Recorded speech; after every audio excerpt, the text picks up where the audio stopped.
ओम श्री गुरुवे नमः।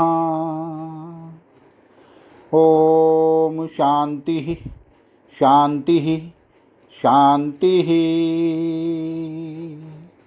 प्रणाम भगवान योग वासिष्ठ महारामायण से उपशम प्रकरण सर्ग नंबर 5 और शीर्षक है संसार रूपा माया का मिथ्या तत्व, साधना का क्रम, आत्मा के अज्ञान से दुख और ज्ञान से ही सुख का कथन, आत्मा की निर्लेपता और जगत की असत्ता का प्रतिपादन।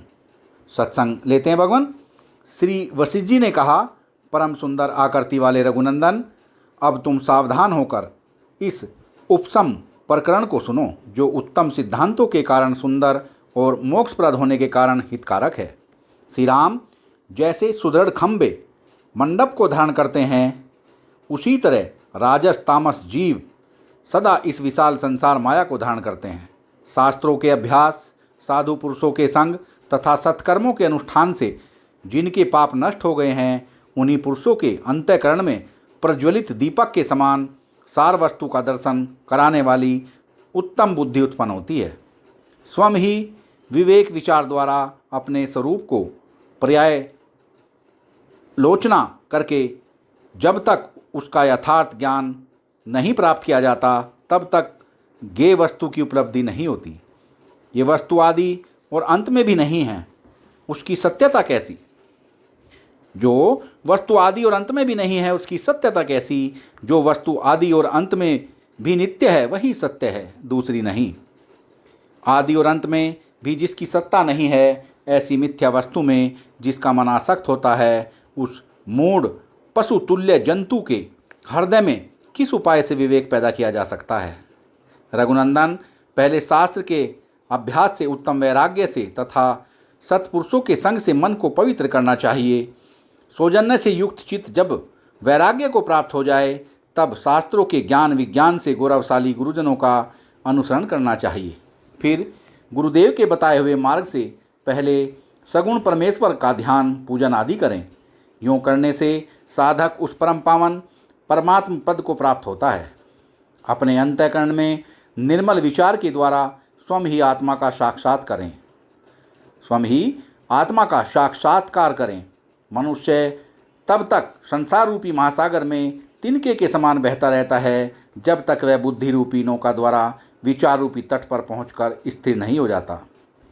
जिसने विवेक विचार के द्वारा जानने योग्य वस्तु को जान लिया, उस पुरुष की बुद्धि उसकी सारी मानसिक चिंताओं को उसी तरह शांत कर देती है, जैसे सुस्थिर जल बालू के कणों को नीचे दबा देता है।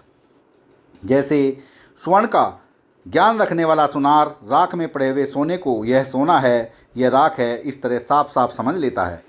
अतः उसे स्वर्ण की अप्राप्ति के कारण होने वाला मोह नहीं सताता। उसी तरह यह जीव चिरकाल तक विचार द्वारा अपने स्वरूप का परिज्ञान कर लेने पर स्वतः अपने अविनाशी स्वरूप में प्रतिष्ठित हो जाता है। इस दशा में उसके लिए यहाँ मोह का अवसर भी कहाँ रह जाता है। जिस पुरुष ने तत्व का यथार्थ ज्ञान नहीं प्राप्त किया है, उसका मन यदि मोहग्रस्त होता है तो हो, किंतु जिसे सार तत्व का यथार्थ ज्ञान हो चुका है, उसमें तो मूढ़ता की संभावना ही नहीं है। यह बात निश्चित रूप से कही जा सकती है।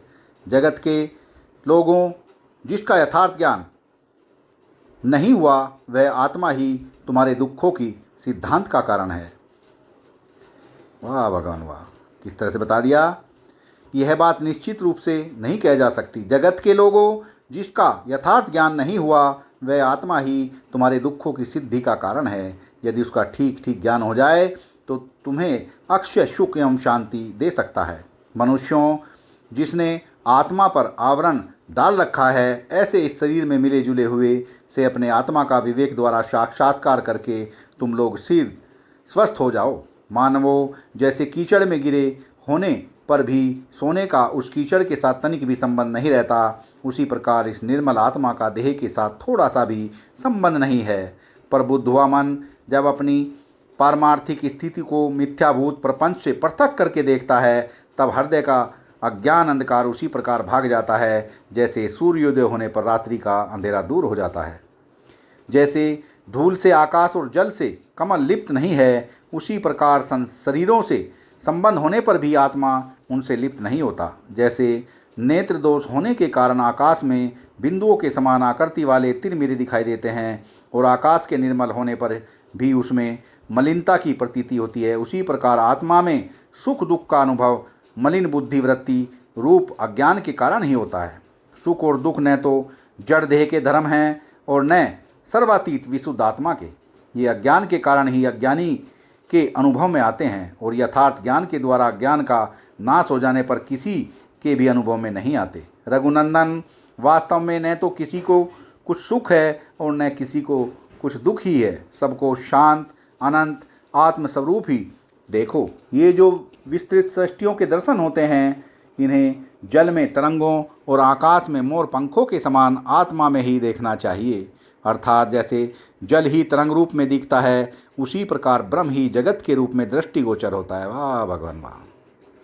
तथा जैसे नेत्रों के दोष से मनुष्यों को आकाश में मयूरपुंज सा दिखाई देता है पर वास्तव में वहाँ होता नहीं, उसी प्रकार यह संसार वस्तुतः न होने पर भी अज्ञान के कारण परमात्मा में दिखता है।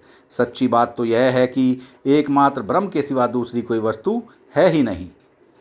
शुद्ध बुद्धि वाले रघुनंदन, आत्मा और जगत न तो एक हैं और न अनेक ही हैं, क्योंकि जगत असत है, अर्थात ब्रह्म के सिवा दूसरी कोई वस्तु न होने से द्वैत भी नहीं है तथा ब्रह्म से संसार पृथक दिखता है, इसलिए एक भी नहीं कहा जा सकता। वास्तव में अज्ञान के कारण अज्ञानी को बिना हुए ही यह संसार प्रतीत सा हो रहा है। निष्पाप श्री राम, यह सब निश्चय ही ब्रह्म है।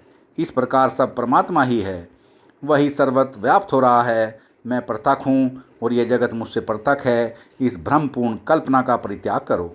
जैसे अग्नि में हिमकण की कल्पना नहीं हो सकती, उसी प्रकार एकमात्र अद्वितीय सर्वस्वरूप सच्चिदानंद घन परमात्म तत्व में उससे भिन्न दूसरी वस्तु की कल्पना ही नहीं हो सकती। रघुनंदन, इस परमात्मा में न शोक है, न मोह है, न जन्म है और न ही कोई जन्म लेने वाला ही है। यहाँ जो है वही है, ऐसा निश्चय करके तुम सुख दुख आदि द्वंद्वों से रहित नित्य सत तत्व में स्थित योग क्षेम रहित अद्वितीय शोक शून्य और संतापहीन हो जाओ। परम सुंदर श्री राम, इस समस्त विस्तृत संसार की रचना असत्य रूप है। इसकी असत्यता को जानने वाला तत्वज्ञानी पुरुष इस मिथ्याभूत प्रपंच के पीछे नहीं दौड़ता। तुम तत्वज्ञ हो, तुम्हारी कल्पनाएं शांत है, तुम रोग दोष से रहित हो और नित्य प्रकाश रूप हो, अतः शोक शून्य हो जाओ। अपने समस्त गुणों से राजाओं तथा प्रजाजनों को आनंदित करते हुए तुम इस भूतल पर पिता के दिए हुए इस एक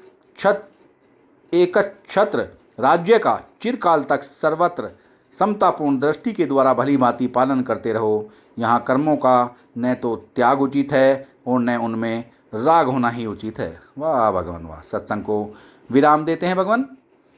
प्रणाम भगवान।